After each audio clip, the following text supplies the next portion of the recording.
So this little critter from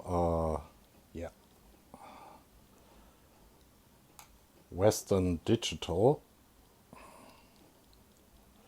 my passport. Yeah, if you want to see the part number and the rest, it suffers from the Western Digital slow response bug. And if you search for it on YouTube, WD slow response bug, you probably find some videos on it. As I understand it, as soon as the number of defect sectors, and this is a 4 terabyte disk, exceeds a certain number, the designed number, there's a, they call it bug in the firmware when he tries to shuffle around that defect sectors, and the whole thing gets incredibly slow. I mean, like, I tried to full format it, and it took an hour for the first 3% connected to a USB 3 port. So, well, it's time to crack that thing open and have its guts spilled out. And I already saw there is here a little seam in the case. And we'll see if... Oh, that's easy.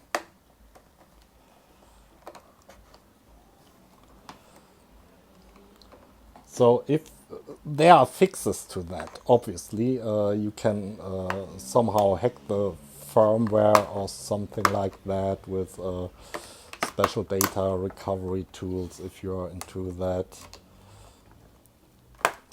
And that's really, really, really easy. Wow. And we're in. So, yeah, not much to it. A little foam here to hold the disc down, and that's it. Maybe that's a really quick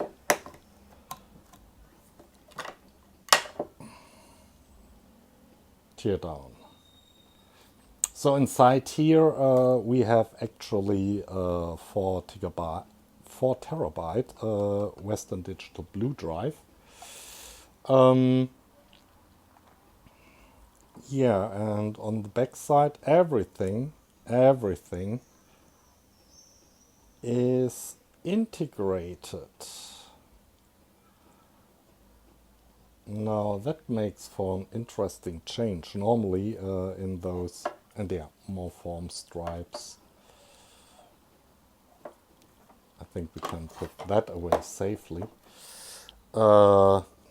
Yeah, everything is, normally you have here your SATA port, but for this series, for the external USB cases, they obviously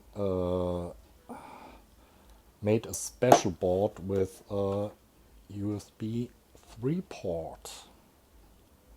And here are some contacts, probably for testing or programming, and yeah, a little rubbery thingy covering a light pipe, which is also easy to remove. So there's no way around it. I need some tools. And with the right tool,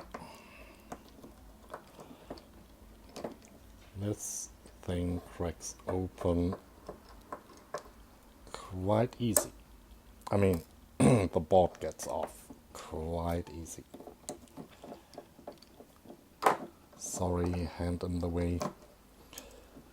And I always wonder why they put so many screws in the board of the controller board of a hard disk.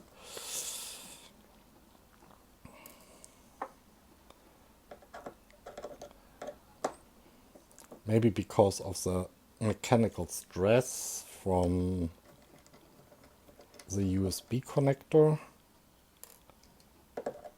I have no idea.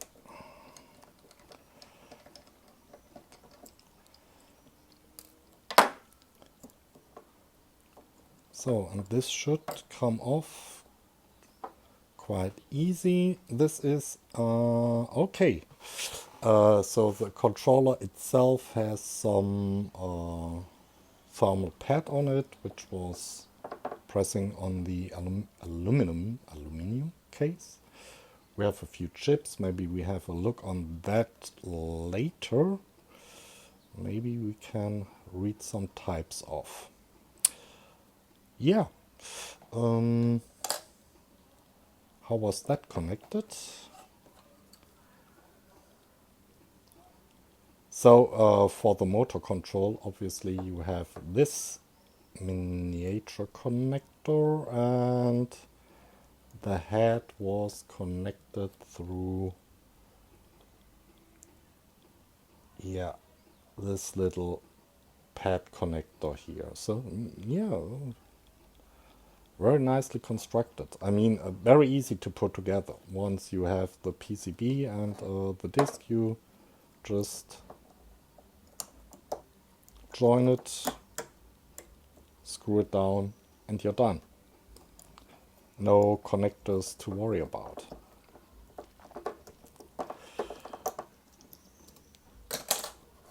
Now, are these the same screws? No, they aren't. They're actually one size bigger. Yeah.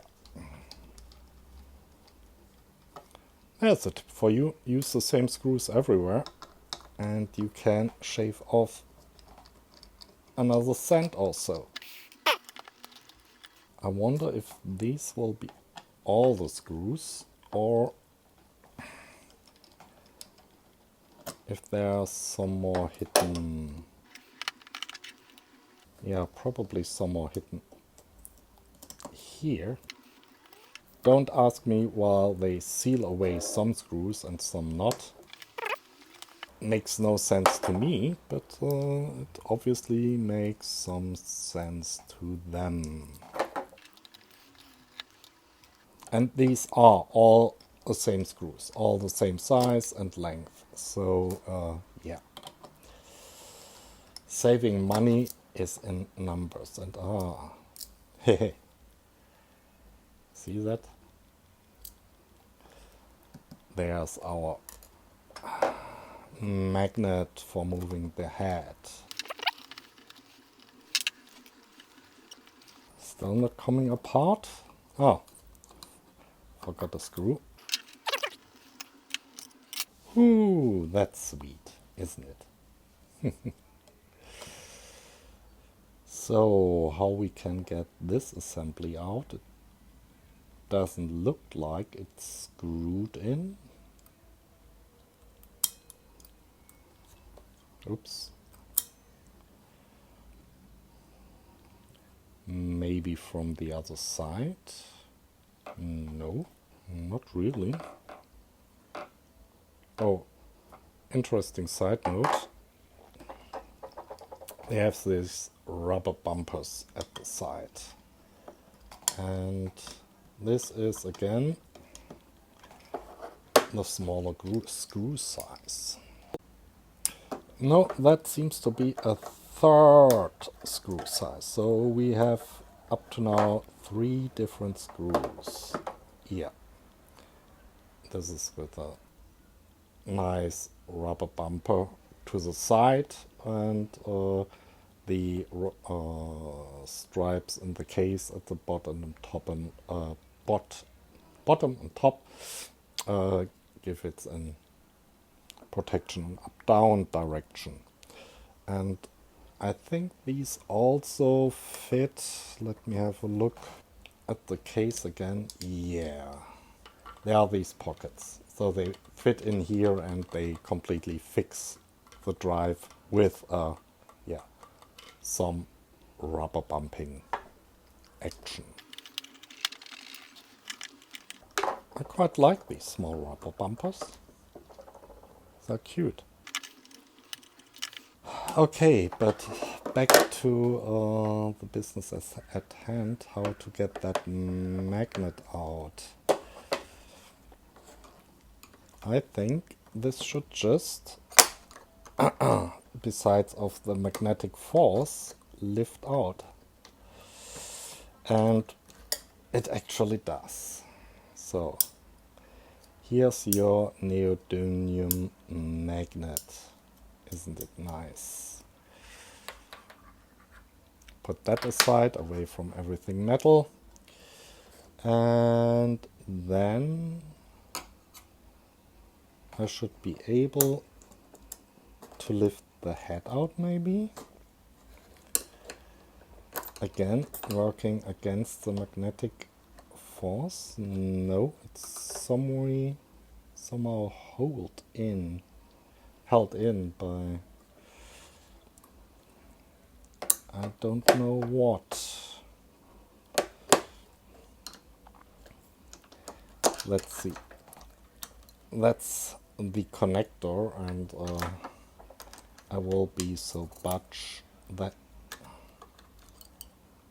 Well, that's actually, you know, the thing with the many connections. Where's the board? That connector here. That's actually the, and I ripped that out. This is actually the head connector. Okay, still not closer on removing the head. I see another screw which has obviously the same size as the outside screws. That's nice for a change. Any other screws visible? No. Let me take that thing out. That's basically locks the head in the home position, in the resting position, when the drive is not powered. Can I remove the screw before it gets out of the way? Yeah. Before it gets in the way.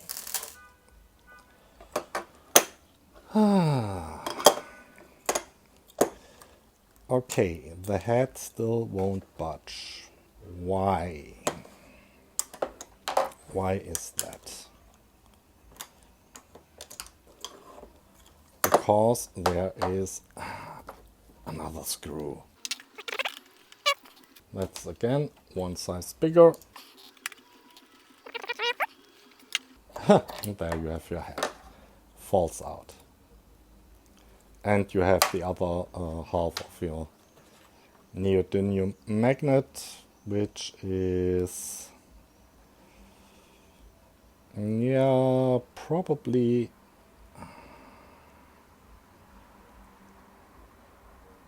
no idea how these magnets are actually mounted on the plate. That would require force and achieve nothing. So let's just join them together. And then here we have the head with the first little chip, which is really, oh, that's interesting. That's really naked silicon. Yeah, just some conformal coating on it, but that's it. And that's your head assembly. So 1, 2, 3, 4, 5, 6, 7, 8, 9, 10 heads.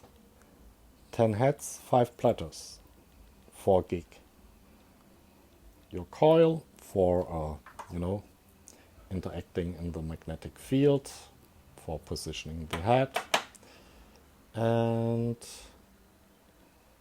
yeah, here goes also from the control, but I think this is just the preamplifier for the head. So yeah, you probably won't be able to get the head signals through several centimeters of cable.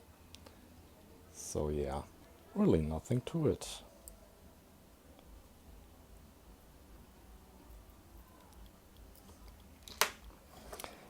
And then we have, of course, sorry, the 5 platters and the motor and a little baggie here, which is not filled. That's really just an air filter to, or not an air filter. It's really probably just there to catch any sputter that comes, dirt that comes off the plates. And it's quite clean. It's really clean. Okay, probably last screw.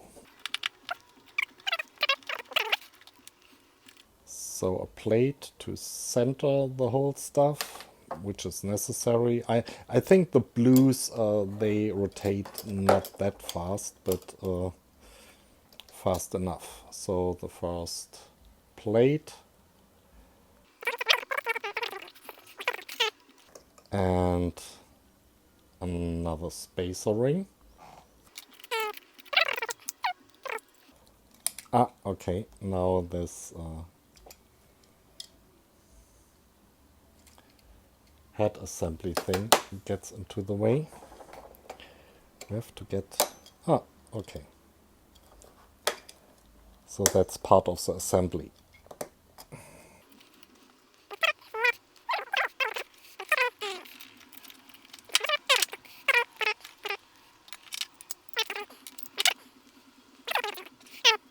I don't think somebody will take that out of my garbage to recover data.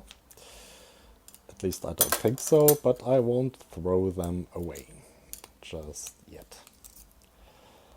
And now we have the motor.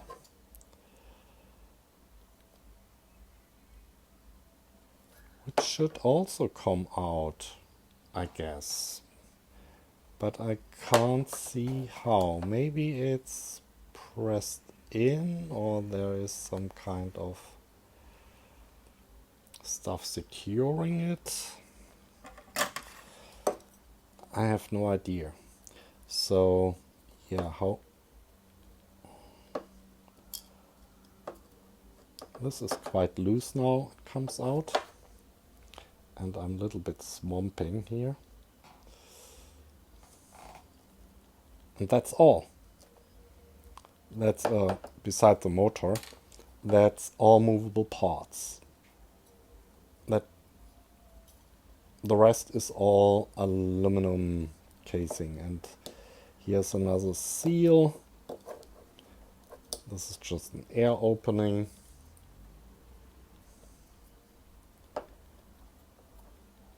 Yeah. That flat flex cable here is glued down. So maybe that's holding in the motor, huh? So it's obviously a 3-phase AC motor.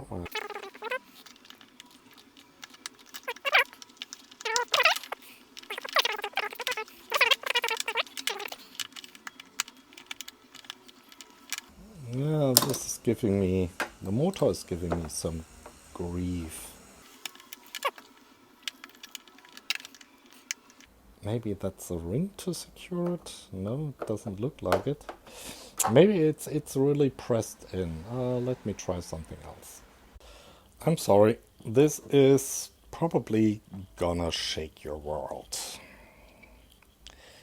So I have a little bolt here, and now we tap it.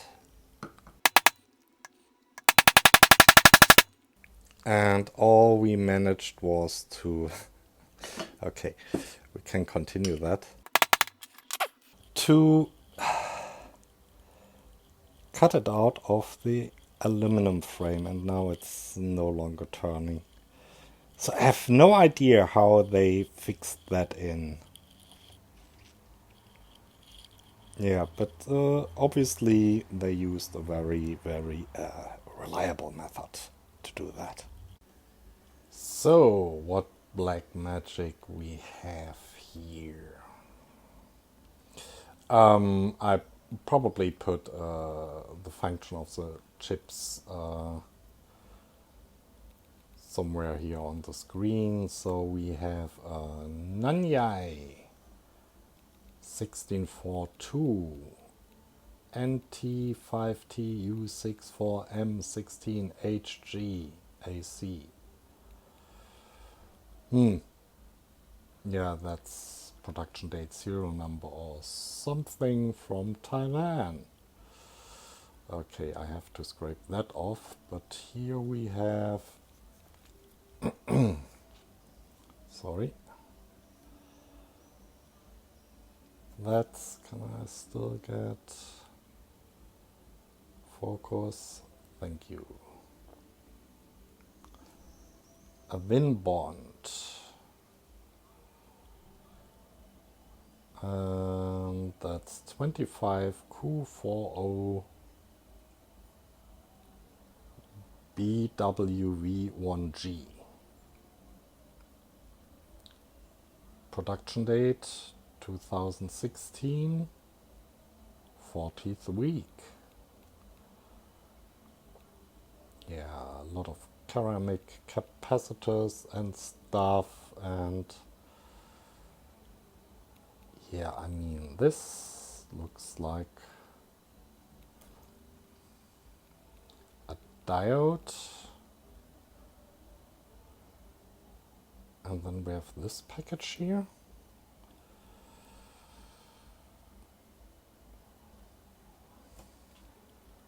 Sorry, trying to get that in focus.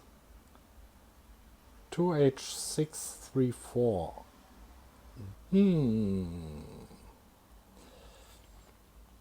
And then the other big one, trying to come nearer, as media. Trying to two hands. As media ASM 1151W 2016 week 25. Do we have everything? No. Here in the corner is... okay. That's something from Western Digital. Here, small tranny, W1P 57. So Western Digital Redfin B20AA 625 AB YG V5 Z4G4 whatever. And sorry,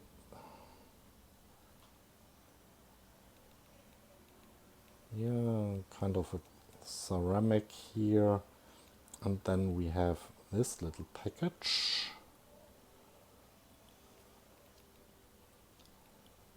which has no markings at all. It looks a little bit rough, so probably ground it off. If it is a normal package, I think this is something different. If you have any idea what it is, please leave a comment. And sorry, focus will return in a second. I think we got everything. We got the big one, we got the Western Digital one, we got the small one, and we got, did we get that one on the side here? I think we did. Yeah, the Win bond, we did. So let me try to clean off the pad here, and then we have a look what that is. I mean, this is obviously the brain of the operation. So I had to get my brand spanking new macro lens out for that. Yeah, it's tested and reviewed in the same video as the Taylor lens. If I hadn't put a link up, a card up, I will do it now. So that's an M, which is not a Motorola, and it's from Taiwan, and the button, and it's an 8811047 NDB2 1612. So yeah, 2016 week 12. This was a teardown of the Western Digital, what was it? My passport, 3.5-inch, 4 GB USB 3.0 drive. And it's really a very, very clean, neat construction. I just wish that the firmware they have somewhere in here, I guess, would do a better job handling a greater number of bad sectors. Bye.